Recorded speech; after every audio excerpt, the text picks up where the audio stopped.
ನಮಸ್ಕಾರ. ವಿಕೆ ಡಿಜಿಟಲ್ ನ್ಯೂಸ್ಗೆ ಸ್ವಾಗತ. ವಿಜಯದಶಮಿಯ ದಿನವಾದ ಗುರುವಾರದಂದು ಬೆಂಗಳೂರಿನಲ್ಲಿ ವಿವಿಧೆಡೆ ಮಳೆಯಾಗಿದೆ.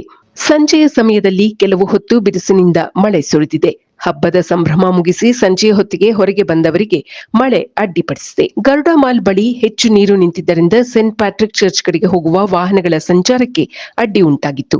ಹಾಗೆಯೇ ಬಿಳೇಕಹಳ್ಳಿ ಕಡೆಯಿಂದ ವೆಗಾ ಸಿಟಿ ಮಾಲ್ ಕಡೆಗೆ, ಸಿಂಧೂರ್ ಕಡೆಯಿಂದ ಜೆಪಿ ನಗರದ 37ನೇ ಮುಖ್ಯ ರಸ್ತೆಯ ಕಡೆಗೆ ಹೋಗುವಲ್ಲಿ ಹೆಚ್ಚು ನೀರು ನಿಂತು ವಾಹನ ಸವಾರರು ಪರದಾಡಿದರು. ವಿದ್ಯಾಪೀಠ, ಕೆಂಗೇರಿ, ಬಿಳೇಕಹಳ್ಳಿ, ರಾಜರಾಜೇಶ್ವರಿ ನಗರ, ಎಚ್ಎಎಲ್ ವಿಮಾನ ನಿಲ್ದಾಣ, ಹಂಪಿ ನಗರ, ಬೊಮ್ಮನಹಳ್ಳಿ, ನಾಯಂಡನಹಳ್ಳಿ, ವಿವಿಪುರ, ರಾಜರಾಜೇಶ್ವರಿ ನಗರ, ಎಚ್ಎಸ್ಆರ್ ಲೇಔಟ್, ಮಾರತಹಳ್ಳಿ ಹಾಗೂ ಕೋರಮಂಗಲದಲ್ಲಿ ಮಳೆ ಸುರಿದಿದೆ. ಇದು ಈವರೆಗಿನ ಸುದ್ದಿಗಳು. ಮತ್ತಷ್ಟು ಸುದ್ದಿಗಳಿಗಾಗಿ ನೋಡ್ತಾ ಇರಿ ವಿಕೆ ಡಿಜಿಟಲ್ ನ್ಯೂಸ್. ವೀಕ್ಷಕರೇ, ವಿಕೆ ಡಿಜಿಟಲ್ ನ್ಯೂಸ್ ಯೂಟ್ಯೂಬ್ ಚಾನೆಲ್ ಅನ್ನು ಲೈಕ್ ಮಾಡಿ, ಸಬ್ಸ್ಕ್ರೈಬ್ ಮಾಡಿ ಮತ್ತು ಹೆಚ್ಚಿನ ಜನರಿಗೆ ಶೇರ್ ಮಾಡಿ.